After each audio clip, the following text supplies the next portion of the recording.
आपको ये बता दें कि प्रधानमंत्री नरेंद्र मोदी ने अब से कुछ देर पहले देश के सामने कोरोना काल में किस तरीके से सरकार तैयारी कर चुकी है और सबसे बड़ी जिम्मेदारी सरकार के साथ साथ उन तमाम लोगों को, देशवासियों को भी दी है कि आप लॉकडाउन वाली वो स्थिति आप ही हैं जो रोक सकते हैं।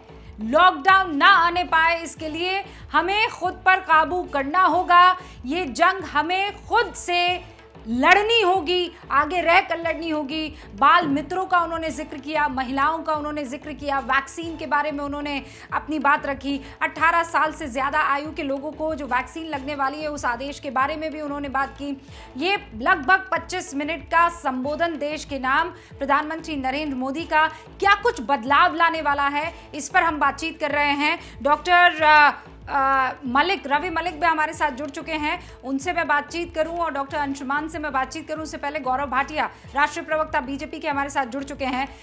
गौरव भाटिया, इससे पहले अलका लांबा थी, उन्होंने ये कहा कि प्रधानमंत्री नरेंद्र मोदी का संबोधन ठीक है लेकिन इससे देश की स्थिति बदल जाएगी, मुझे इस पर शंका है, उन्होंने कहा। ये आपका रिएक्शन?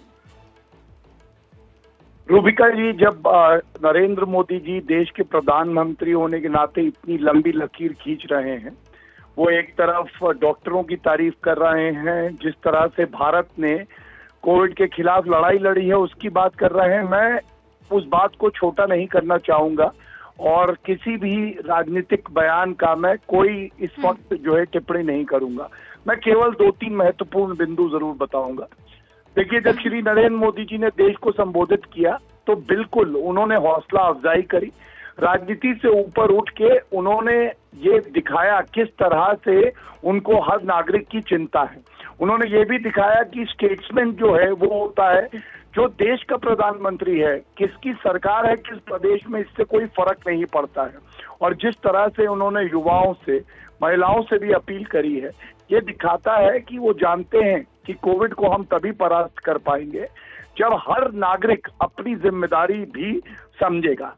और ये एक बड़ी बात आज उन्होंने जो वैक्सीन से लेके और आगे दवाइयों के उत्पादन की करी है, जो संकट आम आदमी को हो रहा है उसमें केंद्र सरकार और बाकी प्रदेश की सरकारें, जिसमें राजनीतिक दल चाहे कांग्रेस हो चाहे कोई और पार्टी हो, सब सम्मिलित है, एक बड़ा संदेश गया है और इस वक्त हौसला बंधाने का काम नरेंद्र मोदी जी ने किया है।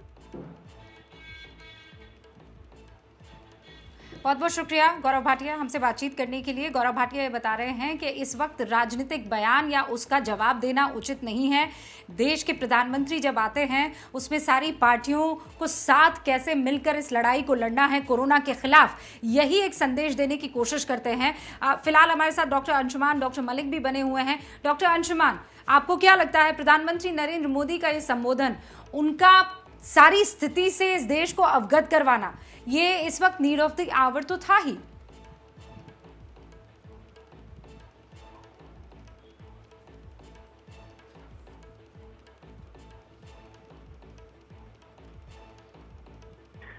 बिल्कुल, देखिए, जागरूकता के लिए और मनोबल बढ़ाने के लिए काफी अच्छी पहल है इनकी। इसमें पूरा देश एक पैनिक के माहौल से है, कंफ्यूज्ड है, क्लटर्ड है, समझ में नहीं आ रहा कि आगे होने क्या वाला है। क्यों? बेसिक ऑक्सीजन सप्लाई की न्यूज ऐसी खबर बनी है जिसको आप ये समझ सकते हैं हर घर में लोग सोच रहे हैं ऑक्सीजन कहाँ से मिलेगा या बेड कहाँ से मिले, उसमें इन्होंने किया। जो गैर राजनीतिक बात इन्होंने कही संवैधानिक पोस्ट पे रह के कि राज्य और केंद्र सरकार किसकी, पार्टी किसकी, छोड़ के हमें साथ मिलकर लगना है। बिल्कुल एग्जैक्टली यही बात है जो हम लोग कब से कहते आए हैं, 3T, transparency, togetherness and testing, तीनों को इन्होंने कंबाइन कर लिया। और उससे अच्छी पहल अनाउंसमेंट जो किया, 18 साल से ऊपर के सभी को वैक्सीनेशन लगवाएं, ये सारी चीजें नोटेबल पॉइंट्स हैं। लेकिन मैं जानता हूं पक्ष विपक्ष का लफड़ा होता है, सबसे हाथ जोड़ के विनती करता हूं अभी पक्ष विपक्ष के चक्कर में मत पड़िए, सब लोग मिलकर काम कीजिए, जन भागीदारी भी उतनी चाहिए, कम्युनिटी पार्टिसिपेशन चाहिए। इसलिए उसको पॉजिटिव नोट में लीजिए, न कि इसमें कमी खामियां निकालने की कोशिश कीजिए। हाँ, अगर आपके पास कोई बेहतर सुझाव हो तो जरूर बताइए, तब कमी निकालिए तो मैं मानूं। इसलिए भी देखना जरूरी है क्योंकि जब पूरा घर एक संकट से जूझ रहा होता है तो उसमें ये होता है कि घर का बड़ा वो क्या स्थिति को कंट्रोल में रखे हुए हैं कि नहीं है, उसके क्या सुझाव है, उसने आगे की क्या प्लानिंग की है। और शायद यही वजह है कि आज जब देश के प्रधानमंत्री देश के सामने आते हैं और वो कहते हैं कि एवरीथिंग इज अंडर कंट्रोल, आप लोगों के सहयोग की जरूरत है, जिद शब्द का प्रयोग करते हैं कि वो चीजों को बदल सकती है, जिद कि हम कोरोना को हराएंगे। एबीपी न्यूज आपको रखे आगे।